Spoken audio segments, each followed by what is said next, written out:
Annabelle arrived for her interview long before the appointed time, trying to calm her trembling hands and collect her thoughts.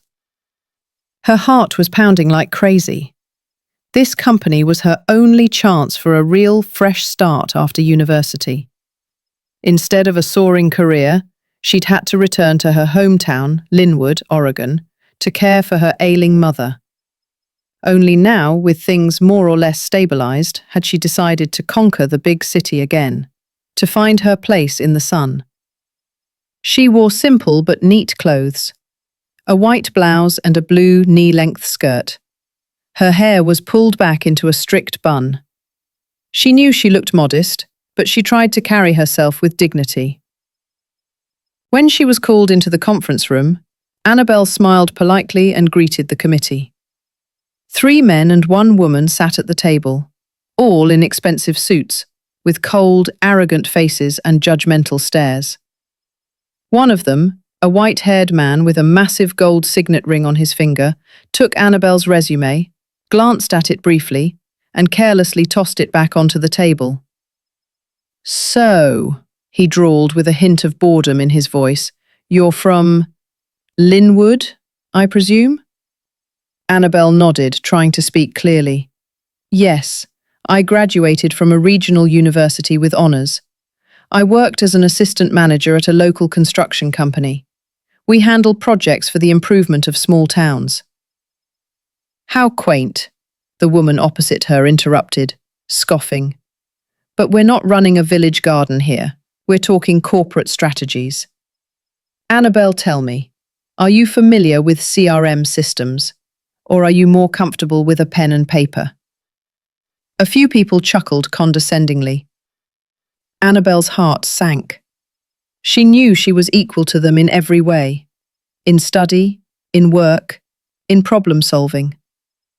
But at that moment, she felt like a schoolgirl sitting before strict teachers. Under the table, she clenched her fists, trying to hide her tremor. "I've studied modern management tools. I completed courses on Salesforce and Oracle systems. I can provide my certificates." "Oh yes, certificates," the young man in glasses sneered. "Everyone has certificates now. But what about appearances? Tell me, is this your first time in the city? A client could walk into our company at any moment and you'll be our face." "Excuse me, but isn't what the face says more important than the cost of its lipstick?" Annabelle retorted for the first time, with a hint of defiance. "Character shines through too," the man with the ring remarked with a smirk. "We need adaptable people, those who know how to listen, not argue. We're forming the elite, Annabelle, and for the elite, appearance matters." Annabelle wanted to reply, but the woman cut her off again. "Perhaps you're simply not the person we're looking for. We have our own environment here. You're too simple. We're looking for confident, ambitious, stylish individuals." The air was thick with condescension. Annabelle lowered her gaze.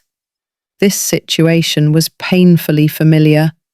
In university, she was dismissively called a country bumpkin, and at her first job, her achievements were attributed to others, those who looked better in front of clients. She had so hoped that this time things would be different. Suddenly, the door creaked open. Everyone turned. A tall, self-assured man in his 40s, with a slight beard and piercing eyes, entered the room. He slowly surveyed the room, and his gaze stopped on Annabelle. A profound silence fell. "Mr. Richards," one of the men quickly said, "we are conducting an interview. This is Annabelle Smith, a candidate from the region." "Yes, I know," he replied calmly, not taking his eyes off the girl. "I specifically wanted to speak with her alone." Alexei Richards slowly walked further into the room. He never once took his eyes off Annabelle. His determined stride, straight posture, and calm, confident expression made those present a little nervous. The committee members shifted back from the table, trying to make way for him. For a moment, they felt awkward. They were used to feeling like arbiters of fate in such meetings. But this time, everything changed. The director himself, who rarely interfered in everyday interviews, had come, and it was clear that it was no accident. Annabelle stood up. She still didn't fully grasp what was happening. Inside Annabelle, hope and caution wrestled. Perhaps this was just a formality. Maybe he would now come over personally and tell her she wasn't suitable. But there was neither disdain nor doubt in Mr. Richards's eyes. He approached and extended his hand. Annabelle hesitated for a moment, then took it. The man's handshake was firm and respectful. "It's a pleasure to meet you, Annabelle," he said, smiling slightly. "I've thoroughly reviewed your resume. Your approach to projects and your experience have intrigued me." One of the committee members fidgeted uneasily in his chair. "Mr. Richards, we are still, that is, other candidates are also scheduled. We are only at the beginning of the selection process." "Selection?" the director calmly repeated, slowly turning his gaze to them. "By what criteria, if I may ask?"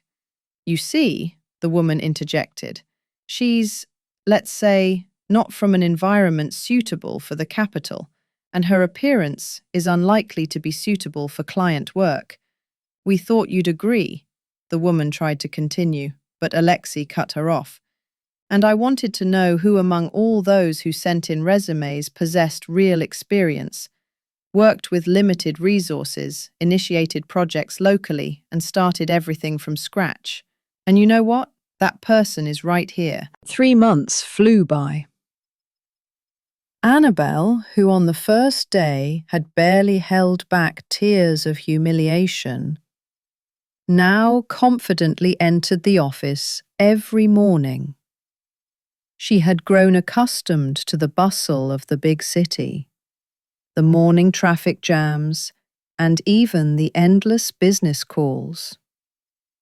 Her gaze was resolute, her stride calm and confident.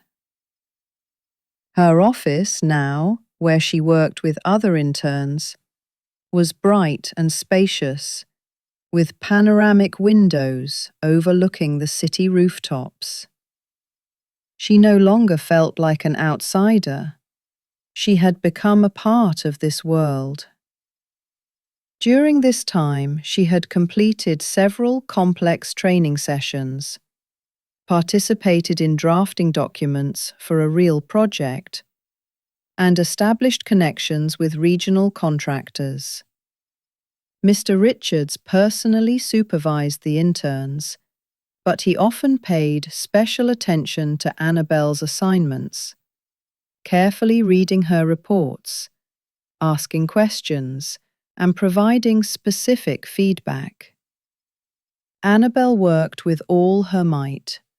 There were many difficult moments, but she never allowed herself to make a mistake. At first, her colleagues looked at her with skepticism, but seeing how tirelessly she worked, without complaining or asking for any concessions, their attitudes began to change. Now they often came to her for advice. One day she was invited to an internal meeting. It was an extended consultation on logistics strategies for a new infrastructure project in the north. Annabelle, as usual, thought she would simply listen and take notes. But at one point, Mr. Richards, sitting at the table, turned to her. "Annabelle, please tell us about your idea for optimizing delivery routes in regions with low transport accessibility. I read your internal memo.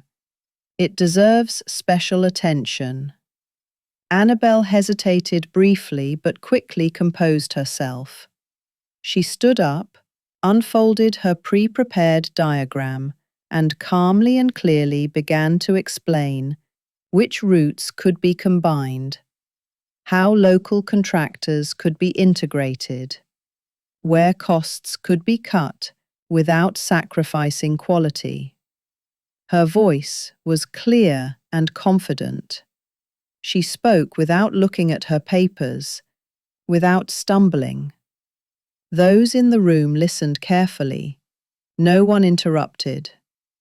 When she finished, silence fell in the room. Then one of the senior managers nodded. "That's a very sound proposal, much more advantageous than what external consultants offered us. This should be implemented in the pilot region." Mr. Richards smiled and looked at Annabelle with pride. "This is why we invite people with fresh perspectives. Thank you, Annabelle."